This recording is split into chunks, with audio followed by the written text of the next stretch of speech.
those of you just joining us, my name is Amy Lesnick, and I'm the CEO of Pledge 1%, and I'm your MC for the afternoon. I also wanted to let you know that we are going to be using Slido. So for those of you who haven't gone to your app to use that, we're going to be using it for questions during the next session. So feel free to go on and add your questions there.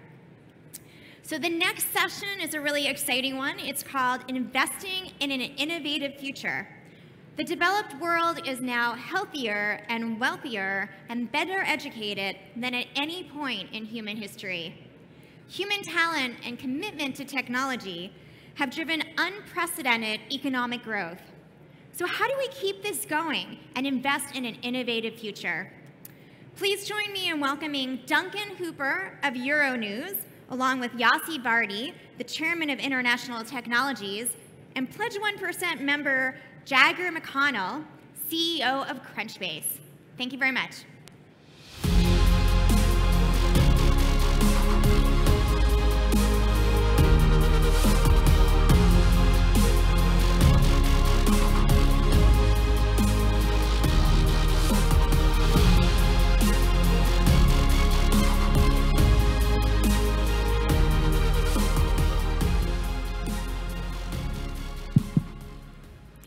Good afternoon. Great to see everybody still awake, not looking at their smartphones. I've done a couple of moderations today already that have been quite negative, so we're going to make this very upbeat. We're going to try and talk about some of the positive things that we can achieve with innovation.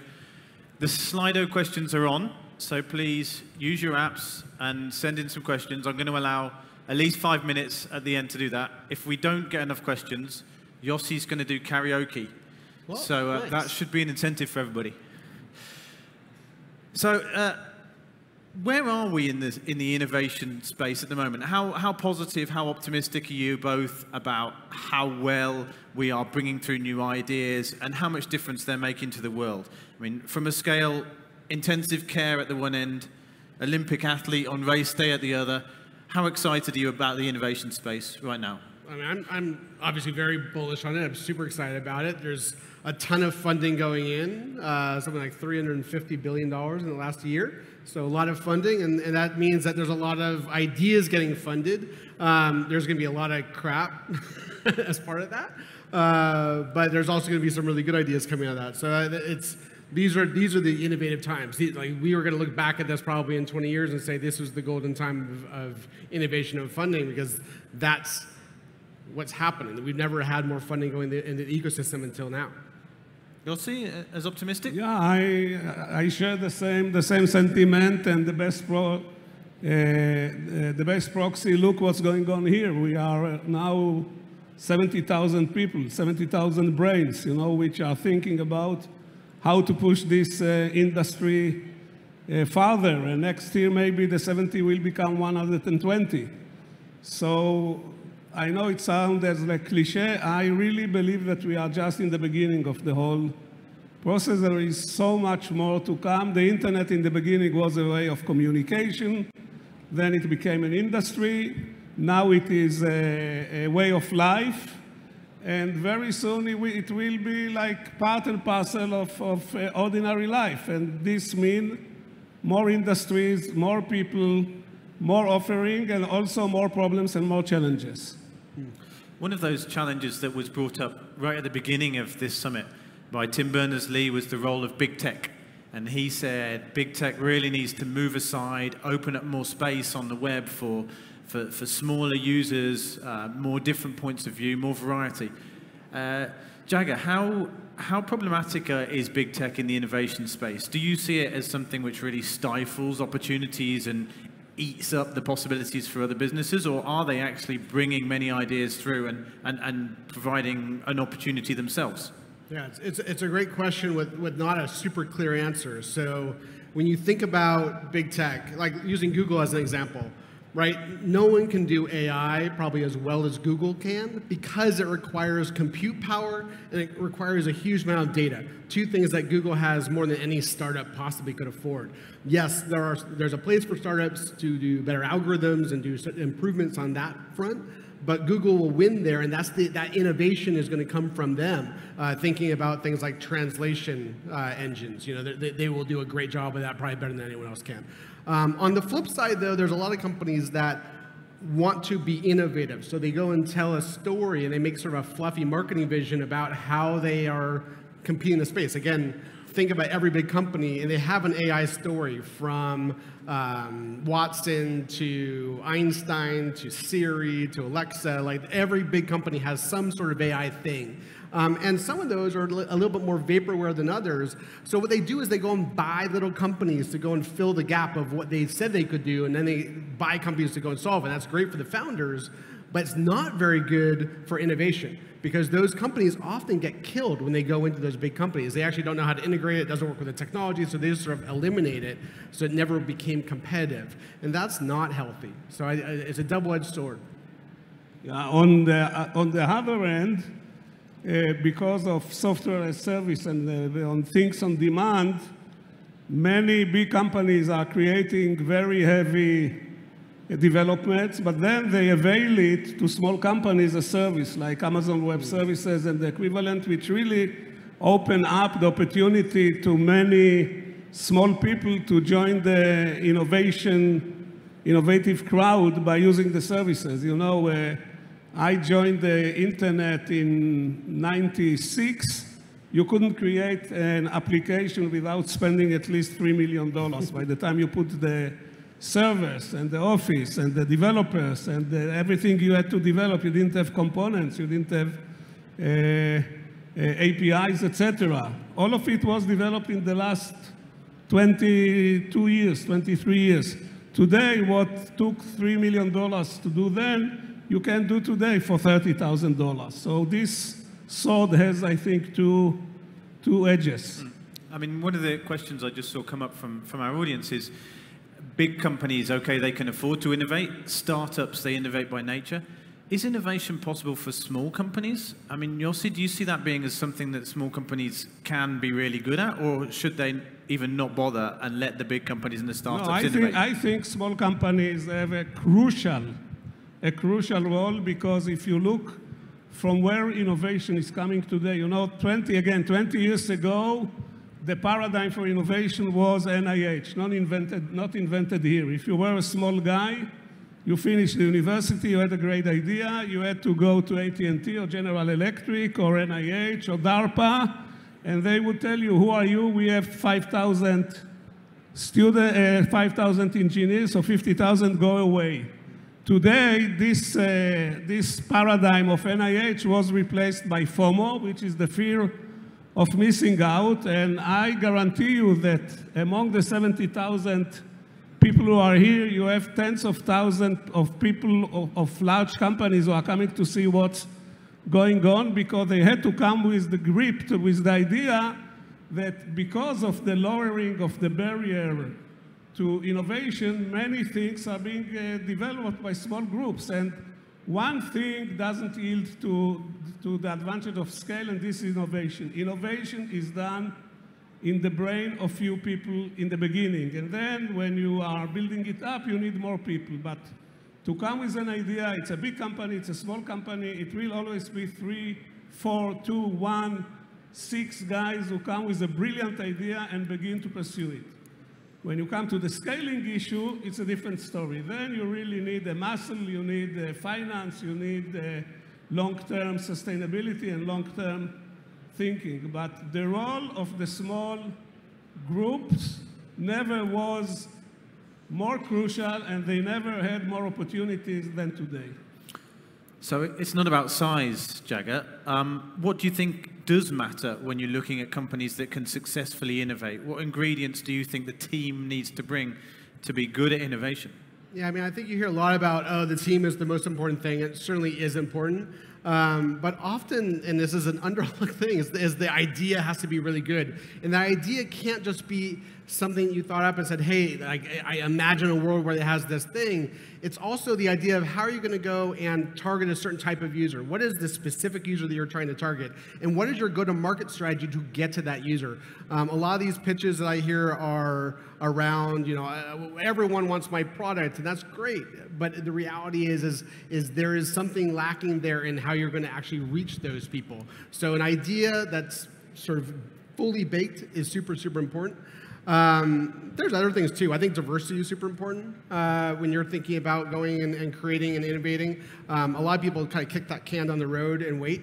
And the reality is that it's making diversity part of building your company from the beginning improves your chances, actually statistically improves your chances of success by including it from the start. I'd like to take you up, Yossi, on that idea of idea versus team, because I think in the past you've had some quite strong thoughts on that. Yeah. Okay, when I started my internet investment spree, I thought that ideas are overrated. And today, after making close to 100 investments, I know that to the success of company, ideas are totally irrelevant. It's about the people, number one. Number two, the people. And number three, guess what? The people, right. If you have a great team and a so-so idea, they will do pivoting, they will find how to squeeze the lemon to the most. I'm not suggesting you take an idiotic idea and you go and pursue it. I will tell you from my experience, how important is the execution and the talent. I was involved in funding the 4 Israeli kids which started instant messaging. Those who are over the age of 120 in the audience may remember a product called ICQ, which I was the first funder. For 7 years, we were the #1 on download.com on numbers of downloading. After 7 years, a guy by the name of Nicholas Zentstrom came and added voice to the product, and it took the whole space. You see, just by having one feature, the difference between make it or not making it is one good feature which will steal the heart of the users. So I think that at least when the companies are small, selecting the great team and talented people is the most important. And then my investment way was that I try to identify talented people and I would give them a little bit of money and tell them, go and do whatever you want, don't bother me with what you're not doing because I wouldn't understand it anyhow. And I think as a rule, if you are a small company, if you are a big company, if you have somebody who is talented and also nice and passionate, go and grab him and let him run and he will deliver the whatever he has in his brain. Fantastic. I love it when we can get a bit of disagreement, between the panelists. One of the other questions that I'm seeing come up is about social good and how important it is that innovation and social good are tied together, that actually can innovation work without being socially responsible? Is it really just about money? Or does it matter what the goal of small businesses or startups or big businesses who are innovating are doing? Yeah, I mean, I think from my perspective on this, just like you should be thinking about having a diverse team from the beginning, you should be figuring out what is your social impact as a company from the beginning. A lot of Series C, really early stage companies think about how are we going to survive, how are we going to make money, and that's all well and good. But what you realize as you get bigger is that you need to have some sort of social good. What is the reason that you all are existing and making the world a better place? And the reason you need to do that is, yes, it would be great if we made the world a better place. But when you are trying to recruit employees as you get further along and you can't give equity as the primary driver to go and join this making money company business model, you now need to be selling them that this is a reason to come into work in the morning, that they are doing something good for the world by being a part of your company. And if you don't think about the social impact until Series B, Series C, Series D, that is going to be, it's going to feel artificial. So you need to be able to do that early into your story, and everything can there's a social story impact that you can go and make as part of your company. I was at Salesforce for 11 years.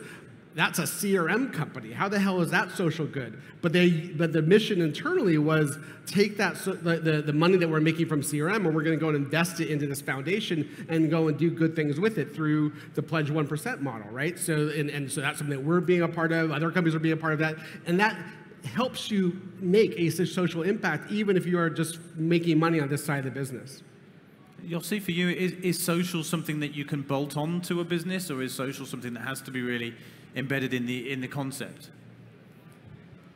I would like to answer it from a totally different angle, if you allow me. And also, if you don't allow me, I will say it anyway. No. You do what you like.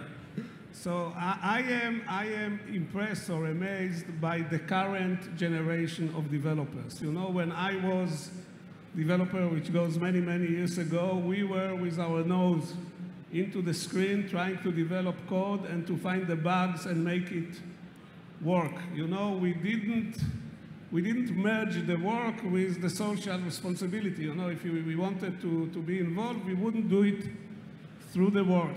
The current generation look at the work as part of the full cycle of his lifestyle. It's not anymore that they sell 8 hours a day to the employer, and the employer will tell them what to do and pay them a salary, and then they will take the salary and for 16 hours a day will use the salary to do what they believe. No, they want now that their work will be in tandem with their lifestyle. And part of this equation is that they want that their work will have some meaning. And when you go to meaning, the social good is the next step. So I really want to give credit, you know, to this to this generation for really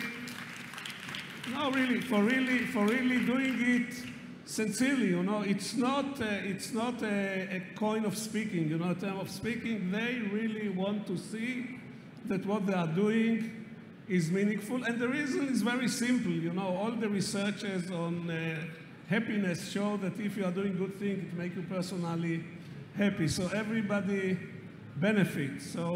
So at least from that perspective and many other perspectives, this is really a wonderful notion. And sometimes it makes the impact, sometimes it doesn't make the impact. But I think that searching what you get from the work, putting in it the social good, is really a trend which is not old, and it's a good manifestation to this generation, which, by the way, it is much more benevolent than my generation. I was born, excuse me for being such old, you know, dinosaur, at the middle of the Second World War, you know, and our parents of this generation all over the world were afraid, were paranoid, were concerned, and they put us on a mission to go and accomplish and get our life secure, etc., etc.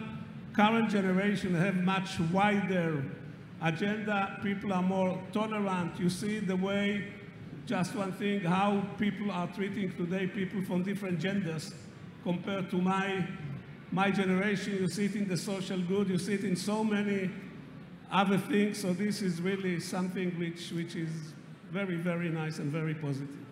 Absolutely. And thinking about how innovation can be good for people's lives. I mean, we've seen a lot of technologies gaining a lot of attention over the last couple of years. AI, blockchain, mobility, these areas have been very fashionable. Which areas do you think are going to have the biggest impact on improving our lives over the next couple of years? Jager, do you want to? Yeah, I mean, I'll take a crack. I think a lot of people say AI to that question, and I'm not a believer in that. I think general AI is actually way far away. We're going to have very specific AI, so that's not I wouldn't go that direction. I'm more interested in going in the pharma direction. I think pharma has a huge opportunity to go and extend lives, make living better for a lot of people, remove a lot of pain from people's lives. I think that's a huge piece. I think battery tech, and in there is also like wireless charging, like at distance. There's some really interesting tech there that's happening that's going to bring power to very sort of underrepresented, sort of distributed power systems where they don't have electricity today. I think that's the sort of ground world-changing stuff I think is coming. And the last one I'll throw out there is quantum computing. I think we're at like the 1950s in silicon right now in the quantum computing world. I think when that catches up to where we're at, it's going to be a game changer as far as all of the stuff that we are using as far as technology goes. Yossi, in a minute. Okay, talking about impact, we should look on what is under our nose. First of all, the most amazing thing is this piece of equipment, and I'm not telling anything that nobody knows, but if you look how reduction of size, reduction of cost, increasing of bandwidth, of storage, and a computation power came together and make us connected 24/7 and having sensors. I don't know, I cannot count anymore how many sensors are in this machine, probably already 30 or 40, and every year they put more sensors.